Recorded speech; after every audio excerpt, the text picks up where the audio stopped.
మరి ఏంటి gift smile గురించి ఏమని మాట్లాడు అన్న ఇగో గిఫ్ట్ స్మైల్ అని అంటే జనరల్గా పేదోడి కళ్ళల్లో ఆనందం చూడడం కోసము కష్టాల్లో ఉన్నోన్ని కష్టాలు తీర్చడం కోసము ఇలా కేటీఆర్ గారు వినూత్నమైన నిర్ణయము ఒక వినూత్నమైన డిసిజన్ తీసుకోవడం అనేది చాలా హర్షణీయము, చాలా బ్రహ్మాండమైన గొప్ప విషయంగా మేము భావిస్తూ ఉన్నాము. అంటే ఆఫీసుల చుట్టూ తిరిగేటోళ్ళు కూడా చిన్న ట్వీట్ చేస్తే సమస్యను పరిష్కరించే దిశగా ఇలా గిఫ్ట్ స్మైల్ తెలంగాణ రాష్ట్రంలో నడుస్తూ ఉన్నది. మీరు చూసుకుంటూ పోతే కేటీఆర్ గారిని ఒక ఉద్యమకారుడిగా చూస్తాము. At the same time Telangana రాష్ట్రాన్ని అభివృద్ధి చేసిన ఒక అభివృద్ధి ప్రదాతగా, ఒక యువ నాయకుడిగా హైదరాబాద్ నగరాన్ని విశ్వవ్యాప్తం చేయడంలో తన యొక్క కృషి అని మనం ఆ విధంగా చూసుకుంటాం. కానీ కేటీఆర్ గారిని ఇంకో కోణంలో చూస్తే మనము ఆయన బ్రహ్మాండమైన ఒక మానవతావాది, అదేవిధంగా విలువలు కలిగిన వ్యక్తిగా మనం చూడవచ్చు. ఎందుకనంటే ఏ ఒక చిన్న సమస్య వచ్చినా ఒక మెసేజ్ పెట్టినా అదేదైనా ట్వీట్ చేసినా కూడా ఒక్కటే ఒక సెకండ్లో వాలిపోయేటువంటి గొప్ప మనిషి, గొప్ప మనస్తత్వవాది కేటీఆర్ గారు. ఆ ఉద్దేశంలో ఆయన తీసుకుంది గిఫ్ట్ స్మైల్ అనేది ఒక ప్రోగ్రాము బ్రహ్మాండంగా. దాని ద్వారా లక్షలాది మందికి ఇవాళ వైద్య సదుపాయాలు చేయడం జరిగింది. చదువుకునే విద్యార్థులకు విద్యా అవకాశాల కోసం ఆర్థిక సాయం చేయడం జరిగింది. అదేవిధంగా పై చదువులకు పోయేటోళ్ళు, విదేశాలకు పోయేటోళ్ళకు కూడా ఆర్థిక సాయం చేయడం జరిగింది. అట్లాంటి గొప్ప ప్రోగ్రామ్గా దీన్ని మనం చూడాలి. అదేవిధంగా మరి నిన్న జరిగినటువంటి కార్యక్రమానికి కేటీఆర్ గారు వస్తుంటే ఆపే ప్రయత్నాలు కాంగ్రెస్ పార్టీ కార్యకర్తలు చేసిరు. అన్న ఇగో ఒకటి వినండి, సూర్యుని మీద ఉమ్మేస్తే ఆ ఉమ్మ అనేది వాళ్ళ మీదనే పడుతుంది. కాసే చెట్టుకే రాళ్ళ దెబ్బలు అని అంటాం కదా, అట్లే అందులో భాగంగానే కేటీఆర్ అనేటువంటి నిత్యము నీకు కాంగ్రెస్ వాళ్ళను, బీజేపీ వాళ్ళను ప్రశ్నిస్తూ ఉన్నాడు. ఒకటే మనం ప్రధానంగా అబ్జర్వ్ చేస్తే ఆ యొక్క నిన్న ప్రొటెస్ట్ దేనికి అగనెస్ట్గా? బీజేపీ వాళ్ళకి అగనెస్ట్గా. మరి కాంగ్రెస్ వాడు ఎందుకు వచ్చి ధర్నా చేశాను? కాంగ్రెస్ వానికి ఏం పని అంటే? బీజేపీ కాంగ్రెస్ ఒక్కటా? బీజేపీ కాంగ్రెస్ ఒక్కటనేటే కదా, ఒప్పుకున్నట్టే కదా. సేమ్ టైము రాహుల్ గాంధీ అనేటోడు ప్రధానమంత్రి ఇంటి ముందు ధర్నా చేస్తే ఏది లేనిది ఇలా మన కేటీఆర్ గారు ఇక్కడ మా యొక్క ధర్నా చౌక్లో ధర్నా చేస్తే వచ్చిందా? రాహుల్ గాంధీ ధర్నా చేస్తేనేమో పక్క రాష్ట్ర ముఖ్యమంత్రులు, అదేవిధంగా ఏఐసీకి సంబంధించిన నాయకులు అందరు ఉంటారు. బట్ రేవంత్ రెడ్డి అనేటోడు అక్కడ లేడు అని అంటే ఏంది? రేవంత్ రెడ్డి బీజేపీ ఒక్కటే కదా, రేవంత్ రెడ్డి బీజేపీ ఒక్కటే కదా. మనం ప్రధానంగా చూసుకుంటే కేటీఆర్ గారు ఆడ ధర్నాకి వస్తుంటే ఆడికి వచ్చి మీరు అన్నటువంటి వాళ్ళంతా రేవంత్ రెడ్డి మనుషులు. అరే నాయన, బీజేపీకి అగ్రెస్ట్గా ధర్నా చేయబోతుంటే నీకేం పని? నీకేం పని? అసలు ఏం చేయాలనుకున్నావు నువ్వు? దీన్ని మేము తీవ్రంగా ఖండిస్తూ ఉన్నాము. ఒళ్ళు దగ్గర పెట్టుకొని మాట్లాడాలి. వాళ్ళు ఏ పని చేసినా ఒళ్ళు దగ్గర పెట్టుకొని పని చేయాలి. ఎందుకనంటే నిత్యం ప్రజల పక్షాన, నిత్యము ఇలా తెలంగాణ రాష్ట్ర పక్షాన కానీ, దేశంలో ఉన్న యువకుల పక్షాన కానీ మాట్లాడేటువంటి నాయకుడు కేటీఆర్ కదా. తన యొక్క 50వ జన్మదినాన్ని కూడా ఆయన బైకాట్ చేసి దేశంలో యువకులు ఇబ్బంది పడుతున్నారు, విద్యార్థులు ఇబ్బంది పడుతున్నారు. సేమ్ టైము రైతులు కూడా రోడ్డెక్కి ఢిల్లీ వేదికగా నిరాహార దీక్షలు చేస్తున్నారు, ఆమరణ నిరాహార దీక్షలు చేస్తున్నారు. కాబట్టి వాళ్ళకి సపోర్ట్గా నేను ఉండాలి, నేను జన్మదిన వేడుకలు చేసుకోవడం ఏందని చెప్పేసి బైకాట్ చేసిన ధీరుడు, యువనాయకుడు, గొప్ప యోధుడు కదా కేటీఆర్. అలాంటి మీద వీళ్ళు బురద చేసే ప్రయత్నం చేస్తే మాత్రం ఊరికిన పరిస్థితి లేదు. తెలంగాణ రాష్ట్ర ప్రజలే తన్ని కొడతారు వీళ్ళను. కేంద్ర విద్యాశాఖ మంత్రి ధర్మేంద్ర ప్రధాన్ గురించి ఇవాళ దేశంలో ఒక నవశకం స్టార్ట్ అయింది.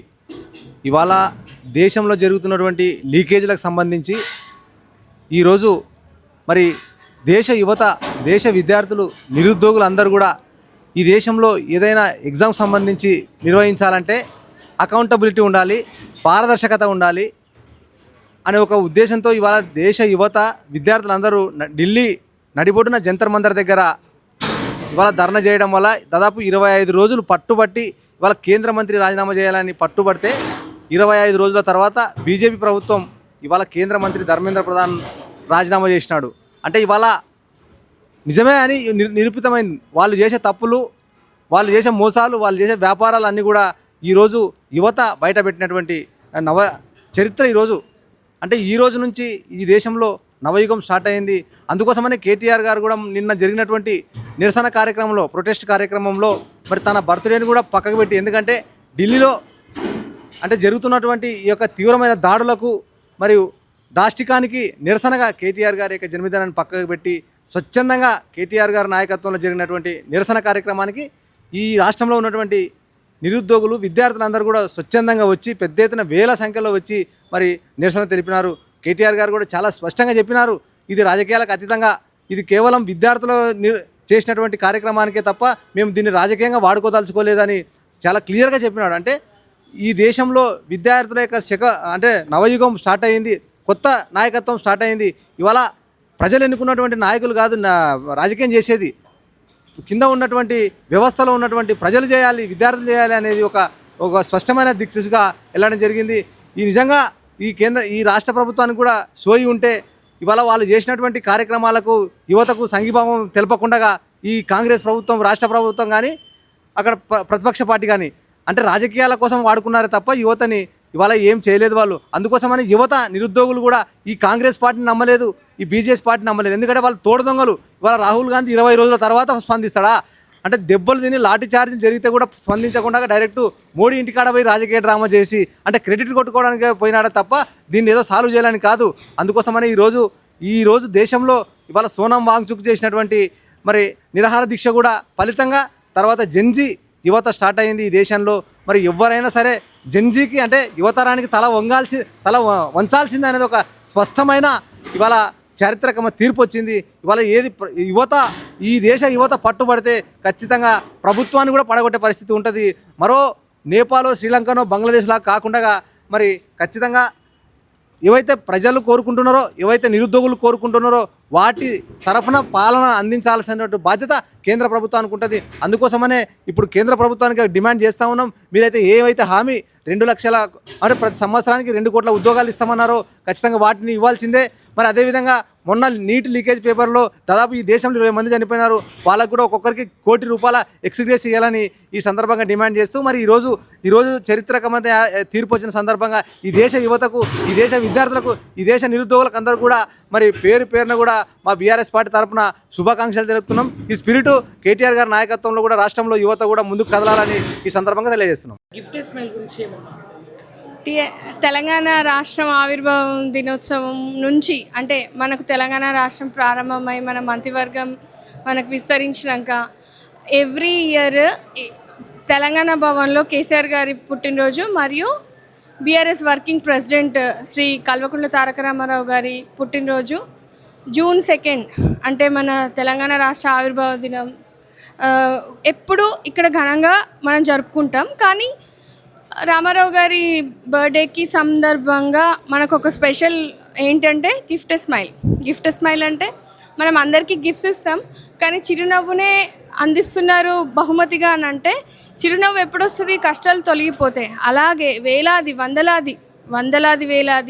ప్రజలకు రాష్ట్రంలో ఎవరికి ఎలాంటి సమస్య వచ్చినా ఆరోగ్యపరంగా అయినా, చదువు పరంగా అయినా, లేదా కుటుంబ ఆర్థిక పరిస్థితులైనా, లేదా ఇంకేదైనా విషయంలో కేటీ రామారావు గారు ఒక్క నిమిషం కూడా తన గురించి ఆలోచించకుండా ఎదుటివారి కష్టం గురించి ఆలోచించి ట్విట్టర్ ద్వారా లేకపోతే వాళ్ళ పిఎస్నైనా ఎవరినైనా వాళ్ళని అప్రోచ్ అయిన సందర్భంగా కేటీఆర్ ఆఫీస్ అని ట్విట్టర్లో ఒక గ్రూప్ ఉంది, KTR sir personal Twitter account ఉంది. సో ఆ విధంగా ప్రతిరోజు ఎన్నో సమస్యలు లేవనెత్తితే వారి సమస్యలకి త్వరగా పరిష్కారం అందజేసి వారికి ఆరోగ్యపరంగానైనా ఆర్థిక పరంగానైనా ఇలా ఇస్తూ వచ్చారు.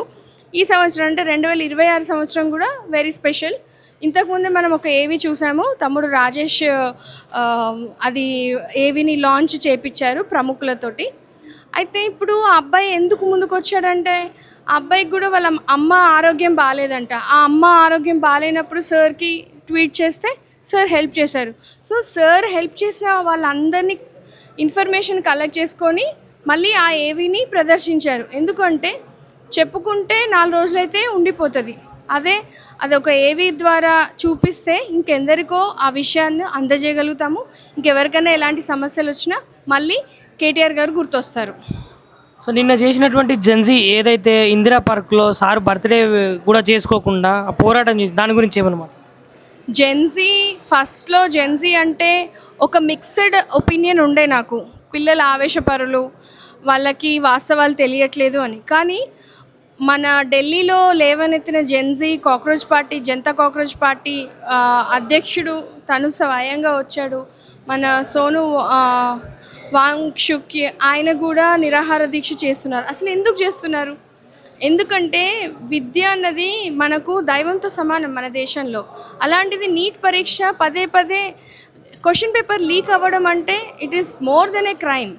ఒక తల్లికి అన్యాయం చేసినంత తప్పు చేసినట్టే ఆ అధికారులు ఎవరైనా సరే, కేంద్ర మంత్రి అయినా సరే, ఆ శాఖకు సంబంధించిన ఏ అధికారి అయినా సరే, it is more than A crime.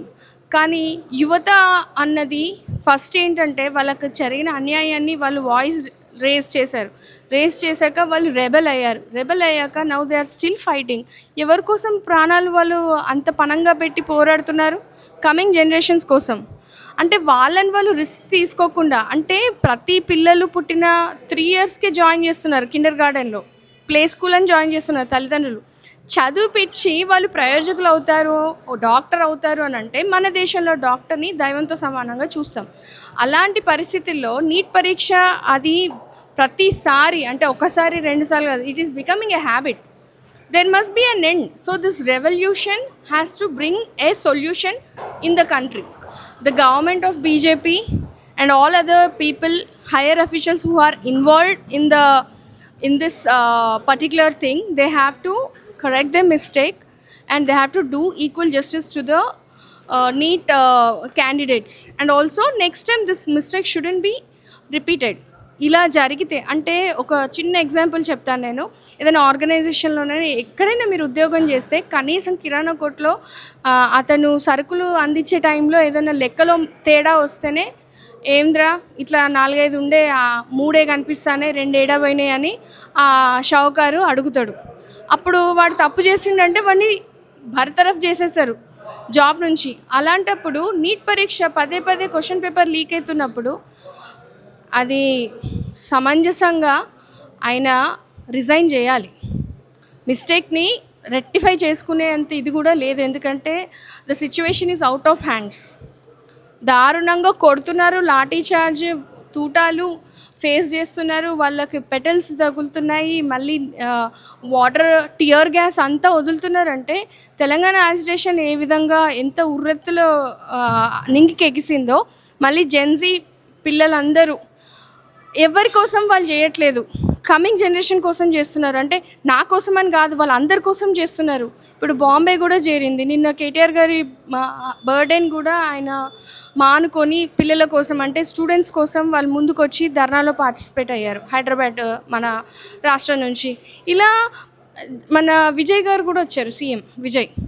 So అందరూ సీఎంస్ అందరూ ఒక తాటిపై నిలిచి ఈ ప్రాబ్లంకి ఒక సొల్యూషన్ తీసుకొస్తే తప్ప ఇలాంటి మిస్టేక్ మళ్ళీ జరగదు.